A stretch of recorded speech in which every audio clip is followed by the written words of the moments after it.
Now, if conflict is going to be regarded as an inevitable condition of our human existence, then we would clearly be on the wrong track if we were to define peace as the absence of conflict. Indeed, that would be to set ourselves too tough a task.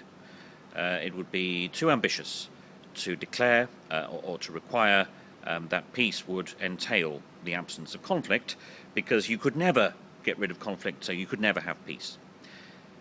Instead, what we do, therefore, is that we define peace as the absence of violence. So, peace could certainly include conflict. Peace may even require conflict, but if people are responding to conflict violently, then that is a condition of peacelessness. That's a condition of peacelessness, and therefore we need to have the absence of violence if we're going to be in a condition of peace. And it therefore begs the question of what we mean by violence. Now, violence has a familiar image, familiar definition. We would certainly be on the right track if we were to say that a war is a particularly egregious and serious form of violence. It's a highly organized, large-scale, deliberate act of violence. And the way we describe that is that that's a very prominent example, perhaps the ultimate example, of direct violence. Direct violence. What that means is that the effect is to kill or hurt people where that is the intended outcome by the individuals or groups who are doing the violence. They are doing something to them. A does B to C. So there is a direct subject-object action relationship to describe. That's direct violence. But you see, that's just the beginning of our inquiry into the phenomenon of violence within peace and conflict studies.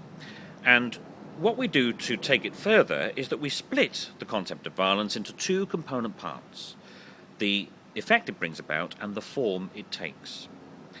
And so therefore, if we're describing violence, we can allow for the violence to take many forms, all of which can bring about the same effect. And the effect was described by Johann Galtung as basically holding down people's potential. It's to, when human beings are being influenced, so that their actual somatic and mental realizations are below their potential realizations. Now, it's a bit of a mouthful. It's a chunk of academies, if you like. To take a familiar example, what could be a somatic realization? Well, a somatic realization could be contained in this bottle. This is clean drinking water, and it is my privilege, living here in Sydney, to turn on the tap in any building, fill my bottle, and I have water that's safe to drink. But of course, as we know, it's not that simple for many of our fellow citizens in the world. And so one could say, why are they therefore unable to access clean drinking water, the stuff of life, with the ease and readiness that we are, and the arrangements that prevail, which sustain that situation, could be said to be such as to hold them below their potential. So not having access to clean drinking water could have that effect. It could have that effect. It could hold people below their potential, or their somatic realizations below potential, and therefore it could be construed as a form of violence. Now, that's a very different kind of violence.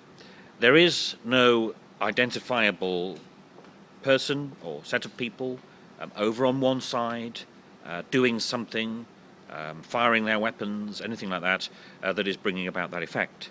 There is no direct subject-action-object relationship. The disease or the thirst or the deprivation, which could be experienced by people if they can't get access to clean drinking water, is not necessarily the intended outcome of anyone's actions. So that kind of violence is not direct violence. Now, if the reasons why the people cannot get access to clean drinking water are reasons that are built into arrangements for them to get what they need, they might be a part of the systems of the society in which they live, They might be an artifact of the social or economic structures that they work with. And therefore, that kind of violence is referred to as structural violence. It's placing a barrier between the people concerned and the realization of their potential. And that barrier is often very difficult to get over. And therefore, that barrier is a form of structural violence. Because while it doesn't take that familiar, simple form of firing a gun or setting off a bomb, nonetheless, its effect is recognizably the same. So it can be described as violence, but it's not direct violence, it's structural violence.